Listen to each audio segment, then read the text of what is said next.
Bienvenidos a este nuevo episodio de Escuelas que Inspiran. Soy Fernando Esteves, director general de Santillana en el Perú, y para mí es un gusto enorme y un honor recibir a nuestro invitado de hoy, el profesor Nuno Crato. Tiene una larga trayectoria como docente, más de 40 años en distintos niveles educativos. Ha sido profesor visitante de varias instituciones y universidades prestigiosas del mundo. Es autor, entre otros, de los libros Aprender y Apología del libro de texto. Ha sido ministro de Educación de su país, periodo en el cual Portugal, los estudiantes portugueses han tenido resultados muy exitosos en las pruebas de evaluación estandarizadas como PISA, TIMSS, entre otras. Le hemos invitado el día de hoy a conversar de alguna manera como preámbulo a su visita a Lima en el mes de septiembre para conversar con docentes y directivos de colegios del Perú. Profesor Nuno Crato, bienvenido y muchas gracias por acompañarnos. Muchas gracias, es un gusto estar aquí con vosotros. Gracias, muy amable por aceptar esta invitación. Sabemos de que está ocupadísimo, que tiene invitaciones a muchos sitios del mundo para transmitir sus experiencias en el mundo de la educación. Yo quiero empezar haciéndole una pregunta a propósito de que está en una idea que está en uno de los libros que mencioné, el libro Aprender, que entiendo que todavía no está traducido al castellano. Apología del libro de texto sí, está publicado por Ediciones Narcea, pero Aprender lo leí en portugués. Y usted dice, habla de las competencias del neumático pinchado. Me pareció muy sugestivo esta idea, luego me interesa que la profundice. Y permítame que cite un brevísimo párrafo. Usted dice, tengo ninguna duda, la enseñanza debe estar sobre todo orientada al conocimiento. Debemos tener un currículo basado en el conocimiento, un currículum en el que la secuencia de las materias esté guiada por la lógica del conocimiento. Usted también tiene una opinión muy crítica sobre las llamadas competencias del siglo XXI. ¿Podría explicarnos en uno por qué? Muy bien, es un tema muy interesante. Solo volver un poco atrás para decir que el libro Apología del libro de texto salió primeramente en castellano.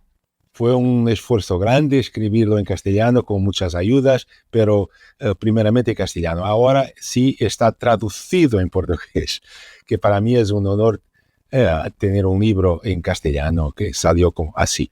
Sí, el tema es un tema muy importante porque desde hace muchos años, si queremos hacer la historia bien hecha, debemos ir al siglo XIX. Porque hace muchos años que se discute como que una dicotomía conocimientos, competencias, pero más recientemente se comenzó a dar mucha énfasis sobre las competencias. Y yo creo que de una manera que no es la mejor. El ejemplo del neumático pinchado es un ejemplo que se decía que aquí en mi país y otros países se decía también, que era decir, tú puedes saber todo sobre la teoría de la física, pero cómo se hace para cambiar un neumático, pero si tienes un neumático pinchado, no te basta saber, es necesario saber hacer. Saber hacer sería la competencia y saber la teoría sería la parte teórica. Eso está muy bien, quiere decir, sí, es necesario saber hacer. Es necesario desarrollar la competencia para hacer las cosas, no basta saberlas teóricamente. Pero el problema es que se empezó a dar más importancia al saber hacer que al saber. Y eso es un error en mi opinión, es un error por varias razones. Una de ellas es que saber hacer sin entender lo que se está haciendo no es lo que se debe desarrollar con la educación. La educación debe desarrollar el conocimiento y el conocimiento aplicados, por supuesto, sin problemas. El conocimiento aplicado también es muy importante. Entonces, no podemos hablar de una enseñanza que tenga solamente el conocimiento aplicado, ni una enseñanza que tenga solamente el conocimiento teórico. Pero el problema es que se empezó a dar prioridad al conocimiento aplicado y no tanta prioridad al conocimiento teórico, que es lo que se aplica en situaciones diferentes, porque si los neumáticos cambia también el modo de de sustituirlos, y es necesario entenderlo el problema. Pero entonces empezaron personas a decir, son las dos cosas al mismo tiempo.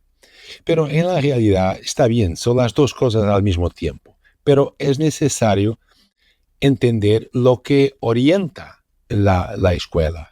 En mi entender, lo que orienta la escuela es el conocimiento.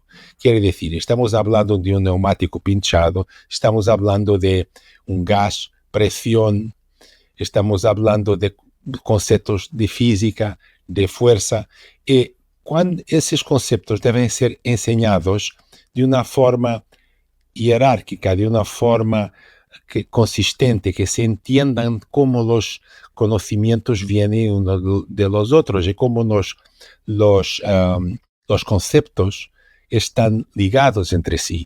Usted dice más adelante justamente que no hay que contraponer estos conocimientos, sino que de alguna manera hay que construir competencias sobre los conocimientos. ¿Nos podría explicar un poquito esta idea? La idea es que la escuela, por supuesto, hay niveles diferentes. Por ejemplo, si estamos hablando de la formación profesional, estamos hablando de niños que están en una fase más adelantada de la escuela, están estudiando para ser mecánicos, para ser electricistas, para una profesión. Ahí el conocimiento aplicado es más importante. Pero antes de eso, y la educación general, el conocimiento no aplicado, el conocimiento teórico general de historia, de geografía, de todo ese conocimiento tiene una lógica. Y esa lógica es la lógica del propio conocimiento. Yo no voy a estudiar geografía solo para dominar la competencia de ser guía turístico o otra, o solo para movimentarme en Lima. Yo voy a estudiar geografía para adquirir una concepción del mundo, una concepción de lo que es la Tierra, lo que son los continentes, lo que son las ciudades, los ríos, todo. Y eso es un conocimiento que es teórico y que es basado en el conocimiento. Las aplicaciones surgen más tarde y la capacidad, las competencias surgen con base en conocimientos. La escuela no debe desarrollar competencias cegas solo de aplicaciones que no se entienden de dónde vienen. Ese es mi argumento principal. De hecho, ahora que lo escucho, usted habla de conocimientos universales. En un momento de su libro, usted comenta que se habla mucho de que tienen que estar contextualizados los conocimientos al entorno del estudiante, pero usted dice, eso empobrece la visión del mundo. Exactamente. Si los niños de Perú, o de Lima, o de Piura, estudian su tierra, solo su ciudad, no están adquiriendo un conocimiento del mundo, sino no tienen una idea que continentes están ubicados, cómo son los continentes, cómo son los océanos, que Europa está del otro lado del Atlántico. Es un conocimiento muy limitado. Y lo mismo para los portugueses. Si los portugueses en Lisboa o Porto están estudiando solamente lo que es Portugal, y no entienden que del otro lado del Atlántico hay América del Norte, América del Sur, hay países como Perú, países como Brasil, no entienden las cosas. Yo creo que la geografía universal, la historia universal son buenos ejemplos de cosas que pueden ser más especificadas. Es natural que los niños de Perú tengan un conocimiento mejor de Perú que los niños de Portugal. Y es natural que los niños de Portugal estudien más la geografía y la historia de Portugal que la geografía y la historia de Perú, pero deben también conocer, no deben estar limitados a su medio natural. Esa es la idea. Y quien habla de historia, geografía, porque son ejemplos que son muy locales, pero hay otras cosas que son universales, que no tienen país. La física no tiene país. La matemática no tiene país. Hay,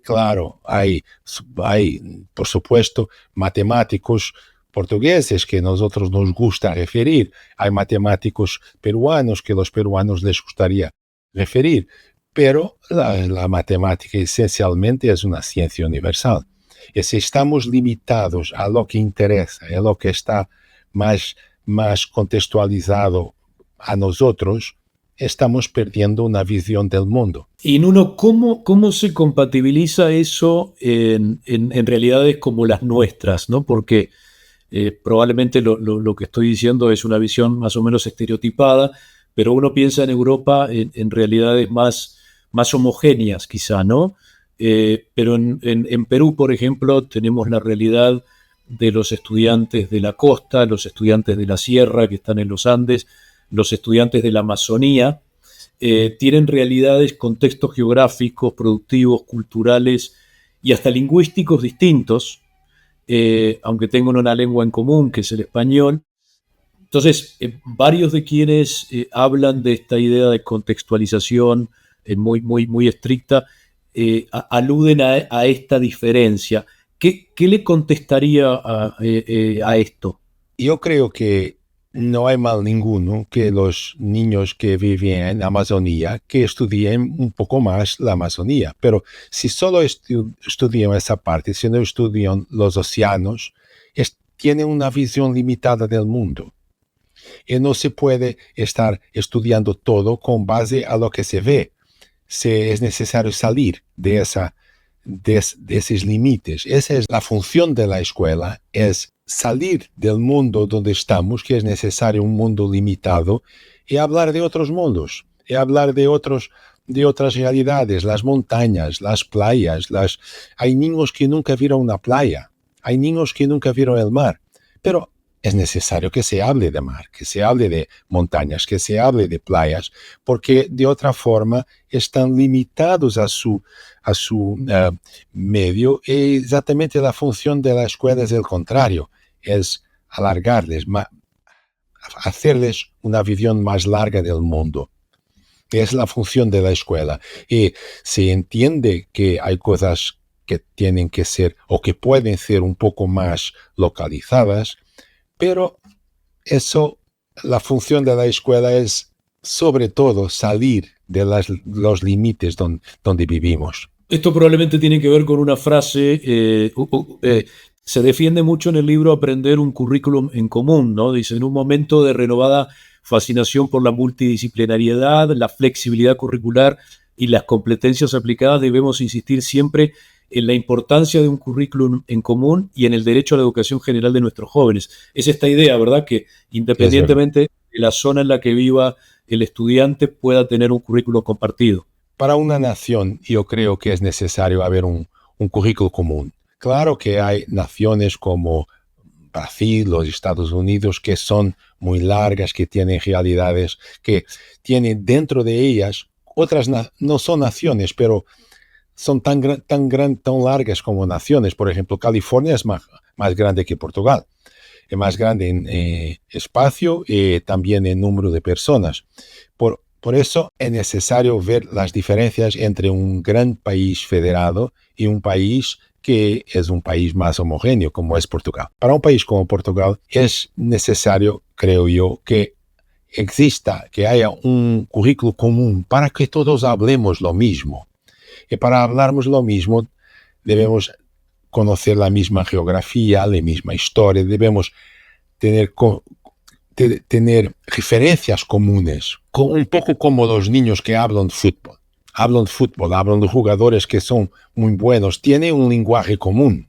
Muy bien, no hay problema ningún con eso. Tengo un lenguaje común con fútbol, pero que tengan también un idioma común con la literatura de su país, con los grandes escritores, con los filmes, con los grandes acontecimientos históricos, con la independencia de Perú, cómo pasó, varias cosas políticas que pasaron en Perú durante su existencia, que los niños lo sepan, que entiendan todos. Cuando uno dice, yo soy de Arequipa, y el otro dice, yo soy de Piura, que lo de Arequipa entienda que Piura está al norte de Arequipa, que Arequipa está al sur. Y si uno habla, yo soy de Iquitos, que se entienda, Iquitos me gustaría mucho visitar Iquitos, nunca visité Iquitos, pero imagino que sea por los romances que leí, por las novelas que leí, que sea una región muy remota, muy en la Amazonía, y que los niños sepan, que no digan, Iquitos, ¿dónde es Iquitos? Los niños de Perú, todos ellos deberían tener, en mi opinión, esa cultura común, saber su geografía, saber que Lima está en el Pacífico, como que mira al Pacífico. Todo ese conocimiento es un conocimiento que es importante para construir la identidad de una sociedad. De hecho, usted comenta en el libro, ahora lo recuerdo, que uno nunca sabe cuándo se va a aplicar un conocimiento. Exactamente. De hecho, recuerdo que cita a Steve Jobs, ¿no? De que Es en algún verdad. momento los puntos se conectan en su libro, ¿no? Tiene que ver con eso. El conocimiento estará ahí, podrá ser usado según las circunstancias. Es la idea, me imagino, ¿no? Exactamente, porque a veces no pensamos, ¿para qué sirve eso? Si estamos siempre preguntando para qué sirve, no aprendemos nada. Porque te dicen, ahora vamos a aprender Piura. ¿A qué me sirve saber dónde es Piura? Yo no me sirve de nada práctico en este momento, pero va a servirme más tarde porque puedo visitar Piura, o puedo conversar con un joven de Piura, o porque hay novelas o hay historias que pasaron en Piura que pueden ser interesantes para mí. Steve Jobs da un ejemplo muy interesante que en su charla, él hizo una charla en Stanford. Contó un poco de su historia, está en internet, se puede ver, es muy interesante para quien entiende en inglés, que es importante entender inglés. Steve Jobs habla que aprendió hasta un cierto punto de su vida en la high school, en la secundaria, aprendió caligrafía y tipografía. ¿Y para qué? ¿Para qué? Para nada. Y pensaba, bien, esto no me va a servir para nada. En la realidad, años más tarde, cuando estaba dibujando las pantallas de las computadoras, miró, dijo, qué tipos de letras tan feos, tan difíciles a leer. Y entonces se acordó de lo que sabía sobre tipografía y introdució en la Mac, las computadoras, introdució tipos de letra más sencillos de leer, porque lo había aprendido. Entonces él dijo, no sabemos cuándo nos va a servir, y lo sabemos más tarde. Solo más tarde conectamos los puntos, solo más tarde entendemos que una cosa particular me sirvió. Y hay otras que posiblemente no sirven. Pero si estamos siempre pensando va a servir, no va a servir, no aprendemos nada.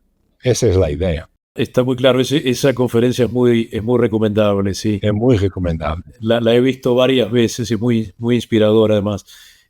Ahora que lo escucho, Nuno, voy a hacer una pregunta que a lo mejor a los amigos docentes que nos escuchan no les guste, un poco controvertida, pero ¿tiene que ver esta idea de la conexión con la realidad y cierto desdén por el conocimiento con una idea de la educación como algo que no debe demandar mucho esfuerzo? En nada en la vida se puede lograr sin esfuerzo. Solo un caso particular, solo se acontece una vez que hay una suerte fantástica, pero en la realidad casi nada en la vida se puede conseguir sin esfuerzo. El esfuerzo quiere decir para la escuela que la voluntad, la concentración de los niños para lograr entender las cosas. Y no se piense que se puede aprender un idioma, por ejemplo, durmiendo. No, para aprender un idioma es necesario practicarlo. A mí me gustaría que antes aprender castellano más temprano, porque sería más temprano en mi vida, porque sería mucho más sencillo para mí hablar castellano, y me gustaría saber hablar mejor inglés, y me gustaría conocer alemán y muchas otras cosas que necesitan mucho trabajo de práctica. No es solamente leer un libro, escuchar, es necesario práctica, corrección, práctica, corrección. Eso es muy necesario en la escuela. No hay que engañar a los niños. A veces hay la tentación de engañar a los niños y pensar que van a aprender sin esfuerzo. naturalmente, no van a aprender sin esfuerzo. Algún esfuerzo es necesario. Y cuanto más temprano lo sepan, mejor. Cuando escucho esta respuesta y pienso en las respuestas anteriores sobre conocimiento, competencias, los conocimientos para la base de las competencias, pienso en un concepto más teórico, pero que me parece muy importante, que se menciona en el libro, que es el de aprendizaje significativo. Se menciona a David Ausubel y se menciona que hay una visión errónea en el mal uso en el día a día de este término, que no tiene que ver con el concepto teórico correcto. A mí me encantaría que lo pudiese explicar. Muy bien. Fernando, me gustaría añadir una cosa a la respuesta anterior, si posible, que es solo el siguiente. Cuando yo digo que nada de la vida se logra sin esfuerzo, o que en la escuela el esfuerzo es necesario, yo no quiero decir que se transforme la escuela en una cosa aburrida para los niños. No, al contrario, intentemos hacerlo lo más divertido posible, lo más interesante posible. Pero hay cosas que son así, intentamos hacerlo más interesante, pero hay que no es interesante, o los temas que no son interesantes para unos y que pueden ser interesantes para otros. Debemos estar preparados para eso. Nosotros, maestros, debemos hacer las cosas lo más interesantes posible, lo más comprensibles posible, todo. Pero los niños deben estar preparados para que para que hay cosas que no son sencillas. Ahora, yo creo que la idea de Ausubel es interesante también para esta respuesta, para este problema. Porque la idea de Ausubel es la idea del aprendizaje significativo. Es una idea que él desarrolló los años 60, si no me olvido, y que después fue desarrollada más y más. Y hay una idea que ya viene un poco de antes, pero que él entendió muy bien, y los psicólogos cognitivos después lo entendieron muy bien. Es que hay dos tipos de aprendizaje, digamos. Un aprendizaje puramente memorístico, o casi puramente memorístico, que es un aprendizaje que tú aprendes una cosa y la recitas. Y dices, los ríos de Perú. Y dices los ríos, y no sabes lo que estás diciendo, no sabes lo que es.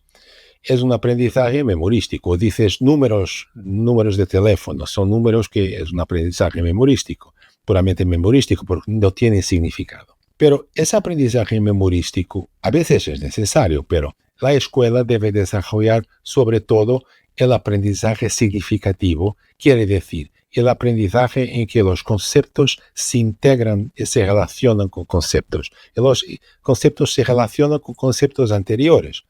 Por ejemplo, estamos hablando del neumático pinchado. El concepto de presión es un concepto que se desarrolla en la base en este caso, en la base de gases. ¿Qué es un gas? ¿Qué es un líquido? ¿Qué es un sólido? ¿Qué es una fuerza? Son cosas que una sobre la otra se entienden. O un otro ejemplo muy, muy importante, creo yo, de la física, o de historia, por ejemplo.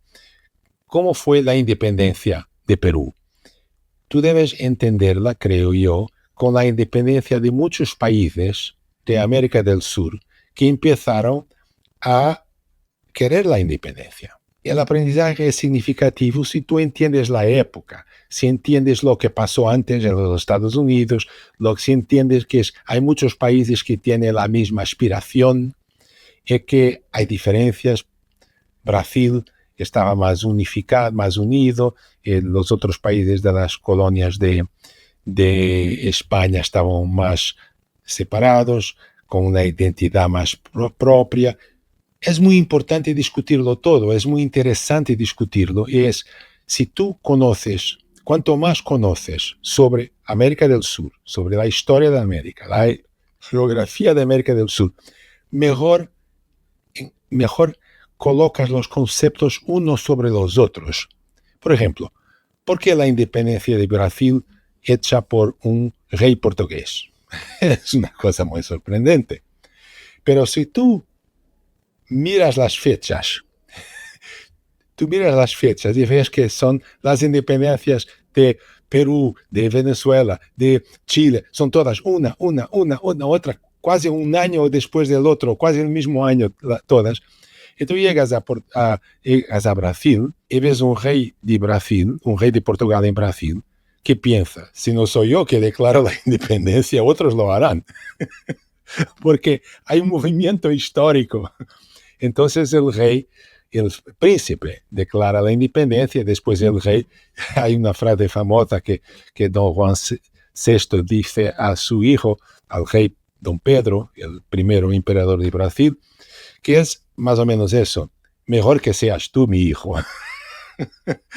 Mejor que seas tú. Quiere decir, tú para entender toda la historia de la independencia de Brasil, claro, las cosas son muy más complejas, más difíciles, pero para entender toda la historia, cuanto más conoceres de esa misma historia, mejor, más significado tiene el asunto que estás discutiendo. Por eso, el aprendizaje significativo de Ausubel es: cuanto más conoces sobre un tema, más significado das al tema, mejor lo encuadras en otros temas que ya conoces. Ese es el significado de aprendizaje significativo de Ausubel. Pero las personas muchas veces hablan de aprendizaje significativo como significativo para mí. ¿Qué importancia tiene para mí? No, no es eso. ¿Qué importancia tiene el conocimiento, el concepto? ¿Qué importancia tiene en relación con otros conceptos que tú ya conoces? Por eso yo creo que el aprendizaje significativo de Ausubel es un concepto tan importante. Y también es una forma de hacer la enseñanza menos aburrida. Porque si tú llegas a una clase, empiezas a hablar de los ríos de Perú y dices 1, 2, 3, los afluentes, es una cosa que no tiene significado, es aburrida. Los niños tienen que memorizarla. Sí, memorizarla no es necesariamente malo, pero es un poco aburrido. Pero si tú empiezas diciendo cómo es Amazonía, ¿por qué es tan importante para el desarrollo de Perú, tan importante como comunicación con otros países, todo? Las cosas empiezan a adquirir significado para los niños y eso hace que las cosas sean menos aburridas. Entonces yo creo que nosotros debemos intentar dar un significado a todo, hacer las cosas, construir los conocimientos unos sobre los otros para que sean lo menos aburrido posible y que sean lo más enriquecedores, no sé si esa palabra existe, enriquecedores posible. Perfecto, sí, existen enriquecedores. Profesor Nuno Crato, la verdad que ha sido un gusto esta charla. Estoy muy agradecido, creo que todos los que escuchen este episodio lo estarán. Me he quedado con ganas de hacerle más preguntas. Espero que nos dé la oportunidad de tener una segunda conversación. En ese caso prometo no tratarlo de usted como me pidió. Discúlpeme. Antes de terminar, alguna reflexión final sobre lo que conversamos, dirigida sobre todo a los docentes y a las docentes peruanas y latinoamericanos. Una reflexión final: no desistir, nunca desistir de los niños, nunca desistir del aprendizaje de los niños. Las cosas pueden ser difíciles, pero vamos a intentar llevarlos más lejos. Muy bien. No, lo vamos a recordar. Bueno, obrigado, Nuno. De nada. Muchas gracias a todos ustedes que nos han escuchado y que nos ven en este episodio de Escuelas que Inspiran. Pueden seguirnos en redes sociales, en nuestro canal de Spotify y de YouTube. Y lo esperamos para un próximo episodio que ojalá otra vez sea con el profesor Nuno Crato. Muchas gracias.